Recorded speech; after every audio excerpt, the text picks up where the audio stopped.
Hi, this is Scott Garibay, and today we're going to talk about Dungeons & Dragons, and we're going to talk about the golden path future of Dungeons & Dragons.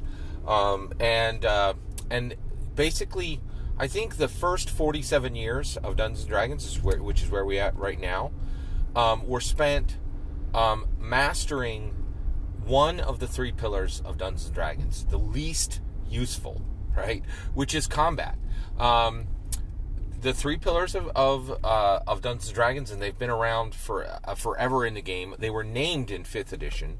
The three pillars are combat, interaction, and exploration, right? And I think it's absolutely brilliant that the game says, hey, this game is about combat, interaction, and exploration. These are really fundamental core parts of humanity, right? Now, unfortunately, humans, given these three pillars, have spent 47 years perfecting the combat part of Dungeons & Dragons, right? And have done jack all of nothing, barely. There might be a little bit of spikes in progress on interaction and exploration. But if you look in the books, there's just a huge amount of detail and care and systems for combat. But that detail of care and systems do not exist for interaction and exploration. And so that's what I think is the golden path of Dungeons & Dragons.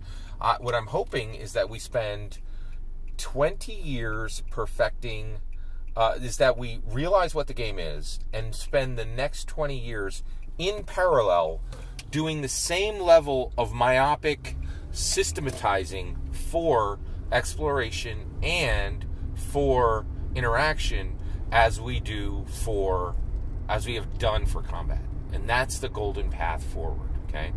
Now, I kind of need to sell people on that, right? Like, first of all, and why should we do this? Why should we spend 2 decades in parallel systematizing exploration and interaction the way we've done with combat, okay? Well, the reason why is if we systematize interaction and exploration in Dungeons & Dragons, the benefits for humanity could be absolutely massive, right? So one of the things is this incredibly myopic focus, right, of dungeon masters and dungeon players and dungeon designers, the people who have designed Dungeons & Dragons since 1974, on combat is immense and incredible, right? There are thousands of pages, easily 100,000 pages exist on the internet of debate on what is the damage of a great sword. Would plate armor really give this amount of armor class bonus? What about studded plate? And I can send you, there's some fantastic sites that literally do live experiments to see exactly what if Dungeons & Dragons got this part of combat simulation right. What happens in humanity if we start doing the same thing in exploration and interaction, right? Could you imagine a world where dungeon masters and dungeon designers and dungeon players say, well, if a stubborn person, if a stubborn fighter is asked to contain themselves in a room in front of a noble, what would happen? How would a stubborn person be persuaded by a person who understands the culture and structure of nobility? How would they persuade that person, right? And then you'd be like, well, here's, an intelligent, patient person who cares about culture and cares about emotional communication structures. How would they communicate, and how would they make an obstinate fighter not just blurt out stupid things when they're talking to the noble, right? Now, that seems like a small thing, right? But you're getting at the heart of humanity. Why people say stupid things. Why people are stubborn. Why people are mean to other people, right? If we unlock actual knowledge, right, on human interaction, the ramifications are massive, right? Because we literally live in a world right now where stubborn people are causing death, right? Because they're making obstinate choices and making communication that is quite literally incredibly dangerous, right? So and then on the exploration side, right? what does it mean to explore? How do we decide if we go down this cave or if we go up this mountain, right?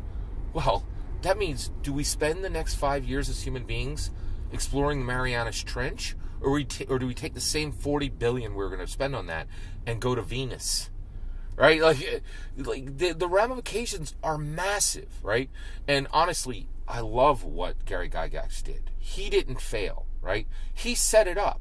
He gave us this narrative engine that says, I want you to understand the way humans combat each other. I want you to understand the way humans explore. I want you to understand the way humans interact, right? And we, the dungeon masters and the dungeon designers and the dungeon players, just tore his dreams to confetti, threw them in the air, and myopically focused on combat for 47 years.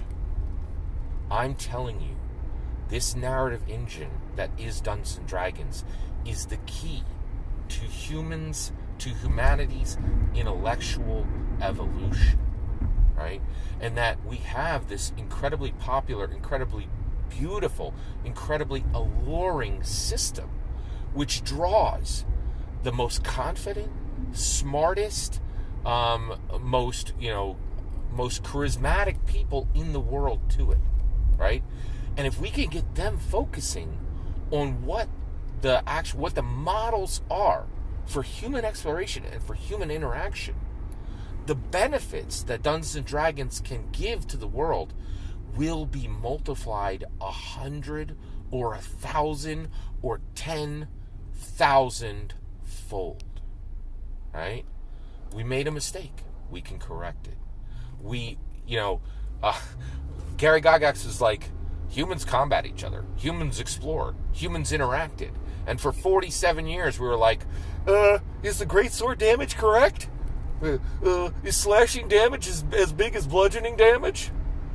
We know it now. We can move forward. We can do the right thing. We can use the next 2 decades, right, to catapult human evolution forward if we are willing to abandon myopathy on the least important aspects of the game and shift myopathy to 2 areas that are more likely to give massive benefits to all humankind.